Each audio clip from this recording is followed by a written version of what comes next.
Hello नमस्कार दोस्तों, स्वागत है आप सभी का आज की नई वीडियो में। इंडियन एविडेंस एक्ट के अंदर आज हम बात करेंगे सेक्शन नंबर 45 से, जो कि हमारा बात करता है opinion of third person when relevant. देखिए, ये जो टॉपिक है बड़ा ही इंटरेस्टिंग है। इसके ऊपर मैंने इंट्रोडक्शन एक पिछली वीडियो में बनाया है। कोशिश करूँगा कि डिस्क्रिप्शन में उसका लिंक प्रोवाइड कर दूँ और आई बटन पर यहाँ पर भी आपको वो वीडियोज़ दिख जाए। देखिए, सबसे पहले हम सेक्शन नंबर 45 डिस्कस करेंगे आज। देखिए, इसकी हेडिंग बोलती है ओपिनियन ऑफ एक्सपर्ट्स। जैसे कि मैंने पिछली वीडियो में आपको बताया था कि थर्ड पर्सन एक ओपिनियन अपना नहीं दे सकता, लेकिन उसकी एक एक्सेप्शन है। वो क्या है कि जो एक्सपर्ट्स हैं वो अपना ओपिनियन दे सकते हैं, क्योंकि वो कोर्ट स्पेशली उनसे अपना ओपिनियन मांगती है। तो यहाँ पर सेक्शन 45 की एक बार बेरेट रीडिंग लेंगे। आप सभी से रिक्वेस्ट करूँगा कि आप बेरेट लेकर बैठिएगा और नोटबुक लेकर बैठिएगा, क्योंकि मेरे पास बहुत सारे आज केस लॉज हैं, बहुत सारे केस लॉज हैं एक एक पॉइंट के ऊपर। कोशिश करूँगा कि सभी आपको मैं बता पाऊँ और आपको एक एक वर्ड जो है इसका एक्सप्लेन कर पाऊँ। चलिए शुरू करते हैं। Opinion of experts, section number 45। ये बोलता है when the court has to form an opinion upon a point of foreign law और ऑफ ए साइंस और आर्ट और as to identify of handwriting or finger impression, the opinion upon that point of person specially skilled in such foreign law, science or art or in question as to identify of handwriting or finger impression are relevant fact। देखिए, यहाँ पर evidence के अंदर relevancy की बात आती है कि कौन सा एक ओपिनियन रेलिवेंट होगा। रेलिवेंसी का मतलब यहाँ पर ये नहीं है बिल्कुल भी कि वो टोटली रिलायबल होगा। रेलिवेंसी का मतलब है कि कोर्ट उसे कंसिडर कर सकती है। बाउंडेशन नहीं है कि कोर्ट उसे माने ही माने, तो उस पॉइंट के ऊपर लिखा गया है। लेकिन क्या लिख दिया कि किस किस पॉइंट के ऊपर कोर्ट उसको रेलिवेंट मानेगी, कब कब एक एक्सपर्ट की ज़रूरत पड़ सकती है, किस पॉइंट पे कोर्ट एक्सपर्ट को बुला सकती है, किस पॉइंट पर शुरू से लिखा गया है। जैसे कि फॉरेन लॉ, साइंस के ऊपर, एक आर्ट के ऊपर, आइडेंटिफिकेशन ऑफ हैंड राइटिंग के ऊपर, एक फिंगर इम्प्रेशन के ऊपर, एक स्पेशली स्किल्ड पर्सन जो होगा इन सच फॉरेन लॉ, साइंस और आर्ट, हैंड राइटिंग को करने वाला, वो एक रेलिवेंट फैक्ट होगा। अब इसके अंदर सबसे पहला क्वेश्चन जो हमारा वर्ड आता है स्पेशली स्किल्ड। स्पेशली स्किल्ड जो है ये वर्ड लिखा गया है। देखिए, थर्ड लाइन के अंदर ही लिखा गया है वो पर्सन जो कि स्पेशली स्किल्ड है। स्पेशली स्किल्ड का मतलब होता है कि जो इंसान एक स्पेशल नॉलेज रखता है और उसके उस काम में एक्सपर्टीज़ है। मान लीजिए कि मैं एक लॉ का नॉलेजेबल पर्सन हूँ, ठीक है, नॉलेज तो बहुत सारे लोग लेकर बैठे हैं, लेकिन मैं एक उस लॉ की नॉलेज में एक्सपर्ट हूँ। एक्सपर्ट कैसे? मैंने बहुत सारी इंटरप्रिटेशंस पढ़ी हैं, मैंने बहुत सारी जजमेंट्स पढ़ी हैं, मेरा एक्सपीरियंस है, मेरे को लॉ की नॉलेज है, मैं ऑथर को शुरू से पढ़ता आया हूँ और बहुत सारी बातें आती हैं, मैं एक एक वर्ड की इंटरप्रिटेशन करता हूँ। तो वहाँ से उसको जोड़कर बनता है स्पेशली स्किल्ड, यानी कि special knowledge plus experience. Special knowledge तो मेरे को लॉ की है, साथ में मेरा एक्सपीरियंस भी है लॉ के साथ। टाइम के साथ साथ जैसे जैसे आपका एक्सपीरियंस जुड़ता है वो स्पेशली एक स्किल्ड कहलाता है। तो यहाँ से हमारा एक जो एक्सपर्ट की बात आती है, एक्सपर्ट कौन होगा? जो कि स्पेशली स्किल्ड होगा। स्पेशली स्किल्ड कौन होगा? जिसको स्पेशल नॉलेज होगी और उसके पास एक्सपीरियंस होगा। इन दोनों वर्ड्स को जुड़ के स्पेशली स्किल्ड बनता है। अब किस चीज़ के अंदर स्पेशली स्किल्ड, वो उसके बारे में हम डिस्कस करते हैं, लेकिन उससे पहले हम कुछ और बातें इसके अंदर डिस्कस कर लेते हैं। जैसे कि जो कि है कि एडमिसिबिलिटी के ऊपर। एडमिसिबिलिटी के ऊपर जैसे कि मैंने पिछली वीडियो के अंदर भी एक केस डिस्कस किया था, जो कि था Mubarak Ali versus state of Bombay का, जिसमें ये क्लियर किया गया था कि जो विटनेस है वो एक अपना ओपिनियन नहीं दे सकता। विटनेसेस जो हैं वो अलाउड नहीं है, वो सिर्फ और सिर्फ फैक्ट्स को लेकर आएंगे। तो फैक्ट्स, विटनेस तो अपने अलग फैक्ट्स देगा, लेकिन जो एक्सपर्ट हैं जो उसके फैक्ट्स बनते हैं वो बनते हैं अपने एक ओपिनियन से, जो कि एक एक्सेप्शन निकल जाती है। अब यहाँ पर जो बात आती है कि वो सुप्रीम कोर्ट के पास ये आता है कि जो ओपिनियन है, क्या वो एक ओपिनियन जो है सब्सटेंटिव एविडेंस बन जाएगा? क्या जो एक ओपिनियन है उसके ऊपर हम रिलाई करेंगे? तो सुप्रीम कोर्ट इस बात में बहुत क्लियरली कहती है कि जो एक्सपर्ट्स का ओपिनियन है वो एक सब्सटेंटिव पीस ऑफ एविडेंस बनता है, ना कि टोटली रिलायबल एक एविडेंस बनेगा। उसको सिर्फ हम एक मेयर रेफरेंसेस के लिए लेंगे, ना कि एक कम्प्लीटली जजमेंट उसके ऊपर हम दे देंगे। सुप्रीम कोर्ट इस बात में यहाँ पर क्लियर करती है। और सुप्रीम कोर्ट यहाँ पर एक बात और क्लियर करती है कि जो एक्सपर्ट्स हैं वो सिर्फ अपना ओपिनियन देंगे, कंक्लूजन नहीं देंगे। इस बात के ऊपर सुप्रीम कोर्ट ने बहुत अच्छे से क्लियर किया हुआ है कि जैसे मान लीजिए एक एग्जांपल लेकर चलते हैं, एक पर्सन का ब्लड ग्रुप मैच किया कि एक इंसिडेंट की प्लेस से एक स्पॉट से एक ब्लड के स्पॉट्स रिकवर होते हैं, एक ब्लड के खून के सैंपल वहाँ से लिए और एक पर्सन पर डाउट गया कि इसका ये ब्लड है, उस पर्सन के ब्लड सैंपल भी ले लिए, दोनों को मैच किया, दोनों मैच नहीं हुए, तो वहाँ से वो जो एक्सपर्ट है वो ये कंक्लूजन नहीं दे देगा कि जो अंडर सेक्शन 45 जो है इसके अंडर मैं ये अपना ओपिनियन दे रहा हूँ कि ये जो पर्सन है ये इसके अंदर कवर नहीं होता और ये पर्सन नॉन गिल्टी है। एक्सपर्ट ये चीज़ नहीं कहेगा। एक्सपर्ट क्या कहेगा?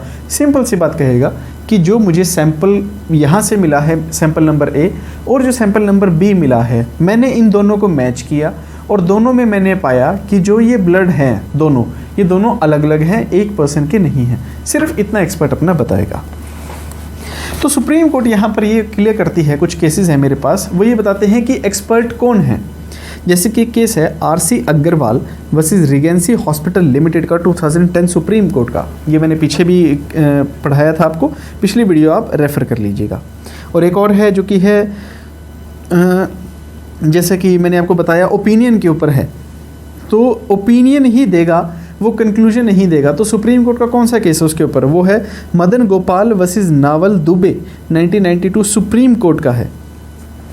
तो यहाँ पर सुप्रीम कोर्ट ये कहती है कि जो एक्सपर्ट की ड्यूटी है वो डिपोज करने की है, ना कि डिसाइड करने की। इस बात में सुप्रीम कोर्ट यहाँ पर क्लियर करती है। उम्मीद करता हूँ कि जो मैंने वर्ड यूज़ किए हैं डिपोज और डिसाइड, ये आपको समझ आ गए होंगे। डिपोज मतलब कि वो एक अपना ओपिनियन देंगे, कि वो सिर्फ अपनी एक्सपर्टीज़ बताएंगे, डिसीजन नहीं देंगे। डिसीजन के लिए कोर्ट बैठी है, आप उसकी चिंता ना करें, आप सिर्फ एक्सपर्ट हैं, जो आपका काम है सिर्फ उतना करें।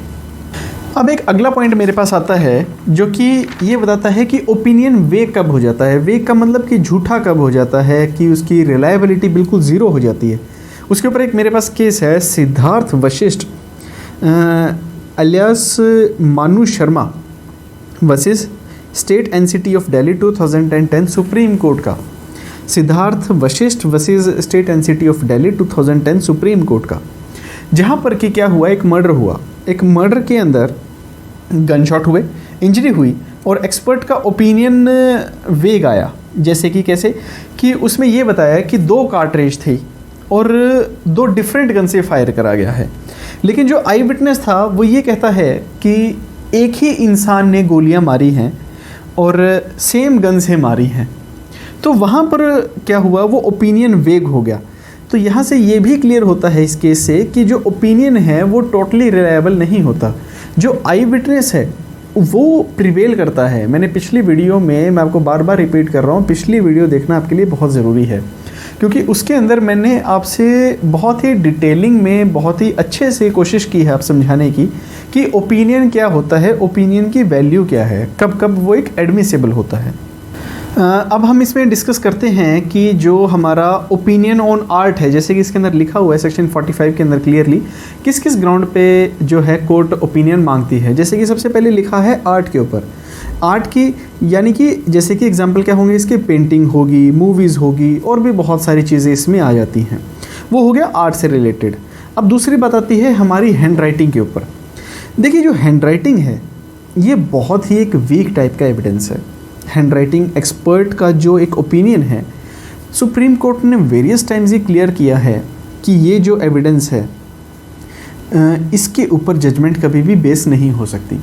एक बहुत सारे केस हैं, एक लैंडमार्क केस मैं आपको लिखवाना चाहूँगा इसका, जिसके बेस पे ही बाकी की जजमेंट आ रही हैं, जो कि है Murari Lal versus state of MP 1980 supreme court का केस है। देखिए यहाँ पर सुप्रीम कोर्ट ये क्लियर करती है कि जो साइंस है हैंड राइटिंग की वो एक एग्जैक्ट साइंस नहीं है और उसमें ग्रेट केयर एंड कॉशन रखना चाहिए जब भी एक कोर्ट जो है डिटरमाइन करती है जेन्युइननेस ऑफ हैंड राइटिंग को लेकर। क्या बताया सुप्रीम कोर्ट ने कि जो एक हैंड राइटिंग है वो एक एग्जैक्ट साइंस तो है नहीं कि ये कोई साइंटिफिक बहुत ही एक्सपर्ट एक इसकी वो है साइंटिफिक क्राइटेरिया है कि हाँ अगर ये लाइन ऐसे ना जाकर ऐसे गई है तो डैट मीन्स ये इस पर्सन के साइन है ही नहीं। मतलब अब देखिए, आपका अगर मान लीजिए चेक बाउंस का केस है और उसके अंदर साइन के आपके चैलेंज हो गए, आप ये कहते हैं कि साइन मेरे नहीं है, तो कोर्ट क्या कहती है, आप अपने साइन करके दिखा दीजिए, हम एक्सपर्ट से मैच करवा लेते हैं, जिसमें कि 3 तरीके से साइन होते हैं, फास्ट, मीडियम और स्लो। ठीक है, 3 तरीके से साइन होता है, तीनों तरीके से वो मैचिंग करते हैं आपके चेक से। मान लीजिए आपने लिखा ए, स्पीड में लिखा आपने ए ऐसे करके, स्लो में लिखा ऐसे करके, और मीडियम में लिखा थोड़ा सा और अलग तरीके से, तो तीनों तरीके उसमें भी अलग हो गए। एक्सपर्ट क्या कहेगा कि आपका ये जो चेक पर साइन है ये इससे मैच नहीं कर रहा या इससे टोटली डिफरेंट है, तो वहाँ पर क्या है, कोर्ट रिलाई नहीं कर सकती कि ये इसके साइन है ही नहीं। हो सकता है हो उस इंसान ने जब वो चेक दिया उसके 1 महीने पहले साइन कुछ और तरीके का होगा, या मान लो उसको मेडिकल कंडीशंस कुछ और हो गई, उसको कोई मेडिकल प्रॉब्लम आ गई, उसके हाथ शिवर करने लगे, उसके हाथ कांपने लग गए, तो फिर उसके साइन आप कैसे मैच करवाएंगे। तो ये भी कुछ बातें होती हैं। और एक और केस है जो कि है MK उस्मान वर्सेस CA संथा 2003 केरला का है। तो इसमें केरला हाई कोर्ट ने क्या कहा कि जहाँ पर एक हैंडराइटिंग एक्सपर्ट आता है वो सिर्फ अपना एक प्रोबेबिलिटी देगा अपने सर्टिफिकेशन के अंदर, वो एक टोटली रिलायबिलिटी नहीं दे सकता कि 100% सर्टिफिकेशन नहीं दे सकता कि ये 100% सर्टेन है कि ये इस इंसान के साइन है या साइन नहीं है, ऐसा कुछ वो नहीं बता सकता। इसमें एक और चीज़ आती है निकल करके, वो ये है कि सुप्रीम कोर्ट एक 1992 में केस हुआ जिसमें कि सुप्रीम कोर्ट ने बताया कि जब भी आप एक ओपिनियन लेते हैं ना हैंडराइटिंग का, तो उसमें 2 चीज़ें प्रूव होनी चाहिए विदाउट एनी डाउट। वो केस है state of Maharashtra versus Sukhdev Singh का 1992 सुप्रीम कोर्ट। इसमें 2 चीज़ें सुप्रीम कोर्ट क्या बताती है कि जो होनी ही होनी चाहिए एक्सपर्ट एविडेंस में, अगर आप देखते हैं तो बियॉन्ड डाउट होनी चाहिए वो। सबसे पहला, हैंडराइटिंग की जेन्युइननेस जो कि एक्यूज्ड की है, एक्यूज की जो हैंडराइटिंग है वो टोटली जेन्युइन होनी चाहिए। और दूसरा कि जो हैंडराइटिंग एक्सपर्ट है वो रिलायबल हो, कॉम्पिटेंट हो और डिपेंडेबल विटनेसेस हो जो कि ये बताएं कि जो एविडेंस है वो उससे इंस्पायर हुआ है। ये 2 चीज़ें बहुत ही ज़रूरी हैं। अब उसके बाद हमारा एक अगला साइंटिफिक जो इसमें आता है, जो ओपिनियन लेते हैं, वो आता है फिंगरप्रिंट को लेकर।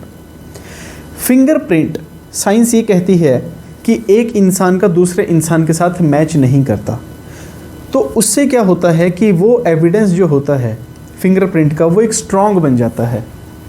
स्ट्रॉन्ग तो बन गया, लेकिन सुप्रीम कोर्ट यहाँ पर ये भी कहती है कि वो एक सब्सटेंटिव पीस ऑफ एविडेंस नहीं बनता, वो एक कोरोबोरेटिव पीस ऑफ एविडेंस बनता है। केस है Mushir Khan versus state of MP 2010 supreme court का।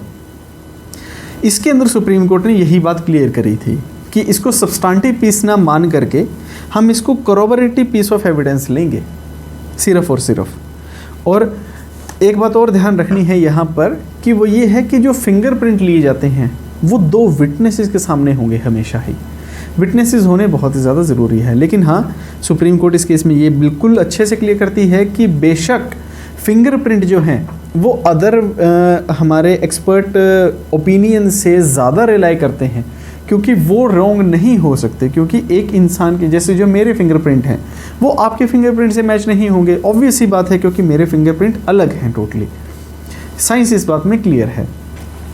अगला जो आता है फुटप्रिंट साइंस की बात करते हैं।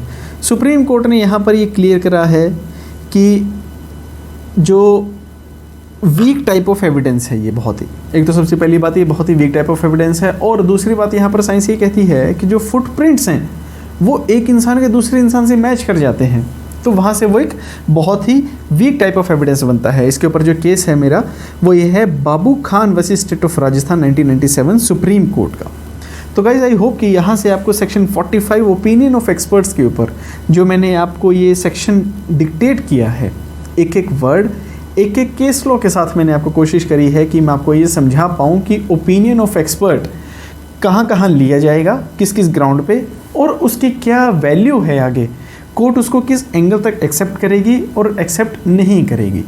तो यहाँ से ये उम्मीद करता हूँ कि आपको ये जो केस लॉज हैं सुप्रीम कोर्ट की लैंडमार्क जजमेंट्स के साथ ये आपको क्लियर हो गए होंगे। क्लियर हो गए हैं फ्रेंड्स, तो इसको वीडियो को लाइक ज़रूर कर दीजिएगा जाते जाते, और चैनल को अगर नए हैं तो सब्सक्राइब कर लीजिएगा, बेल आइकन को ज़रूर दबाइएगा। और अगर आपकी कोई भी क्वेरी हो, कोई भी सजेशन हो, कोई भी रिव्यूज़ हो, कमेंट सेक्शन में आप फ्रीली मुझसे शेयर कर सकते हैं। Thank you so much, bye bye, take care.